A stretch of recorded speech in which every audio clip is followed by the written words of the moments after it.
Hello students, welcome to my channel no biology no life. আর আমি তোমাদের educator Shampa Saha. আজকে আমি চলে এসেছি সেই বিষয়টা নিয়ে আলোচনা করতে, যা নিয়ে তোমরা অনেকদিন ধরেই আমাকে রিকোয়েস্ট করছো বা তোমরা নিজেরাও টেনশনে আছো। সেটা হচ্ছে ক্লাস 11 বায়োলজির সাজেশন। হ্যাঁ, আজকে আমি তোমাদের ক্লাস 11 বায়োলজির 5 নম্বরের প্রশ্নের সাজেশন দিয়ে দেব এবং গ্যারান্টি দিতে পারি যে এই প্রশ্নগুলোকে যদি তোমরা কমপ্লিট করো তাহলে পরে এমন কোনো প্রশ্ন 5 নম্বরে থাকবে না যা তোমরা অ্যাটেন্ড করতে পারবে না। এবং অবভিয়াসলি এটাও বলে রাখি যে এই নতুন সাজেশনটা কিন্তু তোমাদের একেবারেই নতুন সিলেবাসের ওপর ভিত্তি করে তৈরি করা হয়েছে। অর্থাৎ এখানে যেগুলো বাদ দিয়ে যে চ্যাপ্টারগুলো রিভাইজড হিসেবে তোমাদের আছে শুধু সেইগুলোর ওপরই সাজেশনটা করা হয়েছে। আর তাই জন্যই বলবো যে এই সব কটা প্রশ্ন তোমরা খুব ভালোভাবে করে নেবে, যাতে পরীক্ষাটায় তোমরা অনেক বেশি নাম্বার পেতে পারো, যতটা এক্সপেক্ট করছো তার চেয়েও বেশি। আর ভিডিওটা যদি ভালো লাগে অবভিয়াসলি লাইক করবে এবং শেয়ার করবে বন্ধুদের সাথে, কারণ তোমরা তো জানোই যে শেয়ারিং ইজ কেয়ারিং। তাই তুমি যে ভিডিওটা থেকে উপকৃত হচ্ছ তোমার বন্ধুরাও যেন সেই ভিডিও থেকে উপকৃত হয় তার ব্যবস্থা করে দেবে। আর একটা কথা বলে রাখি যে যদি কোনো প্রশ্ন থাকে তাহলে কমেন্ট বক্সে জানাতে ভুলবে না। তোমরাই আমাকে কমেন্ট বক্সে সাজেশনটা চেয়েছিলে, সেজন্যই আজকে এটা নিয়ে আসা। আর তাছাড়া যারা এখনো আমার চ্যানেলটিকে সাবস্ক্রাইব করোনি তারা অবশ্যই সাবস্ক্রাইব করে রাখবে, কারণ সাবস্ক্রিপশন একেবারেই ফ্রি। এবার চলে আসি আমি আমাদের আজকের আলোচনায়। দেখো, তোমাদের সুবিধের জন্য আমি চ্যাপ্টার ওয়াইজ কিন্তু প্রশ্নগুলোকে রেডি করেছি, যাতে তোমাদের খুঁজতেও সময় নষ্ট না হয়। তাহলে আর দেরি কিসের জন্য, চলে আসো আমরা আমাদের সাজেশনের দিকে একটু তাকাই। প্রথমেই হচ্ছে আমাদের 2 নম্বর চ্যাপ্টার ট্যাক্সোনমি ও সিস্টেমেটিক্স। সেখান থেকে করতে হবে দ্বিপদ নামকরণ কাকে বলে, দ্বিপদ নামকরণের প্রবক্তাকে, দুটি উদ্ভিদ ও একটি প্রাণীর দ্বিপদ নামকরণ লেখো। নেক্সট চ্যাপ্টার 3 নম্বর চ্যাপ্টার থেকে আমি তোমাদের করতে বলবো। 3 নম্বর চ্যাপ্টার হচ্ছে জীব জগতের শ্রেণীবিন্যাস। আর এই জীব জগতের শ্রেণীবিন্যাস থেকে তোমরা করবে হেপাটিকপসিডার 3টি বৈশিষ্ট্য লেখো এবং 2টি উদাহরণ দাও। তোমরা একটা জিনিস নিশ্চয়ই খেয়াল করেছো যে তোমাদের প্রত্যেকটা প্রশ্নের সঙ্গে সঙ্গে তলায় তলায় কিন্তু আমি নাম্বারটাও দিয়ে দিয়েছি। এরপর তোমাদের প্রশ্ন হচ্ছে অ্যাসকোমাইকোটিনার 5টি বৈশিষ্ট্য লেখো। হ্যাঁ, ঠিকই শুনেছো, এই প্রশ্নটাও কিন্তু তোমাদেরকে করতেই হবে। বাকি আমি আর কিছু তোমাদের কিন্তু রাখিনি। 4 নাম্বার চ্যাপ্টারে চলে আসো। 4 নম্বর চ্যাপ্টারে করবে ভালো করে নিয়ত পুষ্পবিন্যাস সম্পর্কে সংক্ষেপে বর্ণনা করো। এরপর 5 নাম্বার চ্যাপ্টার প্রাণীর গঠনগত অঙ্গ সংস্থান।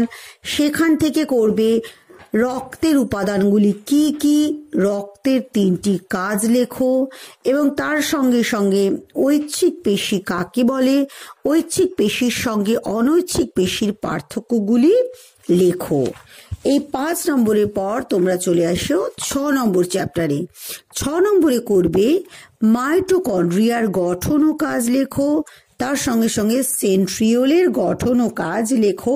এগুলো সবই কিন্তু 5 নম্বরের প্রশ্ন। 7 নম্বর চ্যাপ্টারের প্রশ্ন হচ্ছে তোমাদের ডিএনএর দ্বিতন্ত্রী নকশার চিত্রসহ বিবরণ দাও। ডিএনএ ও আরএনএর প্রধান 5টি পার্থক্য লেখো। তবে এর মধ্যে আমি বলবো প্রথম প্রশ্ন ডিএনএর দ্বিতন্ত্রী নকশার চিত্রসহ বিবরণ দাও, এটা অনেক বেশি ইম্পর্টেন্ট। এরপরে চলে আসো 8 নম্বর চ্যাপ্টারে ক্রসিং ওভার বলতে কি বোঝো, মিওসিসের যে দশায় ক্রসিং ওভার ঘটে তার চিত্রসহ বিবরণ দাও। নেক্সট 9 নম্বর চ্যাপ্টার। 9 নম্বর চ্যাপ্টারের তোমাদের প্রশ্নটা যেটা খুব ভালো করে করবে সেটা হলো বাষ্পমোচনের বিভিন্ন প্রভাবক সম্পর্কে লেখো, বাষ্পমোচনের গুরুত্ব কি এবং বাষ্পমোচন প্রতিরোধী পদার্থের বৈশিষ্ট্যগুলি কি কি, এটা খুব ভালো করে করবে। তারপরে যেটা চ্যাপ্টার আমাদের, সেই চ্যাপ্টারে আমরা চলে আসি আমাদের 10 নম্বর চ্যাপ্টার। তাতে হচ্ছে স্বল্পমাত্রিক ও অতিমাত্রিক পরিপোষকের মধ্যে পার্থক্য লেখো।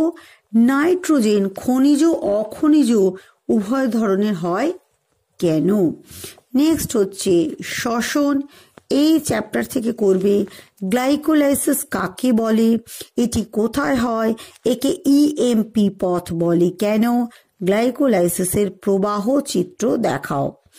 এরপরে প্রশ্ন হচ্ছে ক্রিপস চক্র কাকে বলে, এটি কোথায় সম্পন্ন হয়, এই চক্রের প্রবাহ চিত্র দেখাও। আমি কিন্তু রিকোয়েস্ট করবো এই দুটোই করে রাখবে। এরপরে হচ্ছে 12 নম্বর চ্যাপ্টার। 12 নম্বর চ্যাপ্টারের মধ্যে তোমরা করবে সালোক সংশ্লেষের জন্য প্রয়োজনীয় প্রধান রঞ্জকগুলি কি কি, কেলভিন চক্রের বর্ণনা দাও। এছাড়া তোমাদের আরেকটু বলবো চক্রাকার ও অচক্রাকার ফসফোরাইলেশনটাও কিন্তু মুখস্থ করে রাখবে। এরপরে চলে আসো 13 নম্বর চ্যাপ্টারে। এই যে 13 নম্বর চ্যাপ্টার, তাতে পড়বে বৃদ্ধি বলয় কি, বৃদ্ধি রেখাচিত্রের দশাগুলি সম্পর্কে লেখো। তার সঙ্গে সঙ্গে পড়বে সাইটোকাইনিনের শারীরবৃত্তীয় ভূমিকা বর্ণনা করো। 14 নম্বর চ্যাপ্টার। 14 নম্বর চ্যাপ্টারে পড়বে পিত্তরসে কি কি পিত্তলবণ ও পিত্তরঞ্জক পাওয়া যায়। পিত্তরসে কোনো উৎসেচক থাকে না, তথাপি একে পাচক রস বলে কেন, এবং প্রোটিওলাইটিক উৎসেচকগুলি কি কি, খাদ্য পরিপাকে তাদের ভূমিকা উল্লেখ করো। এরপরে 15 নম্বর চ্যাপ্টার। 15 নম্বর চ্যাপ্টারে করবে আবহ সহিষ্ণুতা কাকে বলে, আবহ সহিষ্ণুতায় কি কি বিলম্বিত পরিবর্তন পরিলক্ষিত হয়। তার সঙ্গে সঙ্গে নিষ্ক্রিয় ধূমপান সক্রিয় ধূমপান অপেক্ষা বেশি ক্ষতিকর কেন, হাইপক্সিয়ার দুটি কারণ লেখো, এবং তার সঙ্গে সঙ্গে করে রাখবে শারীরস্থানিক এবং শারীরবৃত্তীয় নিষ্ক্রিয় স্থানের তাৎপর্য উল্লেখ করো। এরপরে চলে আসো 16 নম্বর চ্যাপ্টার। 16 নম্বর চ্যাপ্টারে করবে হৃদচক্র কাকে বলে, হৃদচক্রের যান্ত্রিক ঘটনাগুলি সংক্ষেপে উল্লেখ করো। এরপর আমি বলবো 17 নম্বর চ্যাপ্টারে করতে অসমোরেগুলেশন কাকে বলে, একটি স্বাদু জলের এবং একটি সমুদ্রের জলের মাছের অসমোরেগুলেশন বর্ণনা করো। নেফ্রাইটিস কাকে বলে, এটি কত প্রকারের ও কি কি, নেফ্রাইটিসের লক্ষণগুলি কি, এই রোগের চিকিৎসা পদ্ধতি উল্লেখ করো। 18 নম্বর চ্যাপ্টার যেটা, সেটাতে করবে পেশি সংকোচন সম্পর্কিত স্লাইডিং ফিলামেন্ট মতবাদটি সংক্ষেপে উল্লেখ করো। 19 নম্বর চ্যাপ্টারে চলে এসো। 19 নম্বর চ্যাপ্টারে তোমাদের করতে হবে মস্তিষ্ক মেরুরস বা সিএসএফ কোথায় থাকে, সিএসএফ এর উপাদান ও কাজ লেখো। নেক্সট প্রতিবর্ত পথ বা রিফ্লেক্স আর কি, চিত্রসহ একটি সরল প্রতিবর্ত পথের বিভিন্ন অংশগুলি উল্লেখ করো। আর লাস্ট যে চ্যাপ্টার আমাদের 20 নম্বর চ্যাপ্টার, তার থেকে করবে পিটুইটারি গ্রন্থির পশ্চাৎখণ্ড থেকে হরমোন ক্ষরণ হাইপোথ্যালামাস দ্বারা নিয়ন্ত্রিত হয়, এই উক্তির তাৎপর্য ব্যাখ্যা করো, এবং ইনসুলিনের উৎস কি, কার্বোহাইড্রেট বিপাকে ইনসুলিন হরমোনের প্রভাব উল্লেখ করো। আমি এটা গ্যারান্টি দিতে পারি, এই প্রশ্নগুলো যদি তুমি খুব ভালো করে পড়ো, আমি বলবো না যে বাকি পড়াগুলো করবে না, কারণ তোমাদের সিলেবাস অনেক ছোট করা হয়ে গেছে, তাই তোমাদের পড়তে কোনো অসুবিধাই নেই। তবু বলবো যে সেই সিলেবাস ওয়াইজ আমি সাজেশনগুলো করে দিলাম, এই প্রশ্নগুলো ভালো করে পড়লে অবশ্যই 100%ই তোমরা কিন্তু 5 নম্বরের প্রশ্ন কমন পাবে। তাহলে আর দেরি কেন, ঝটপট পড়াটা মুখস্থ করে ফেলো, রেডি করে ফেলো। So guys keep learning, happy learning, have a nice day.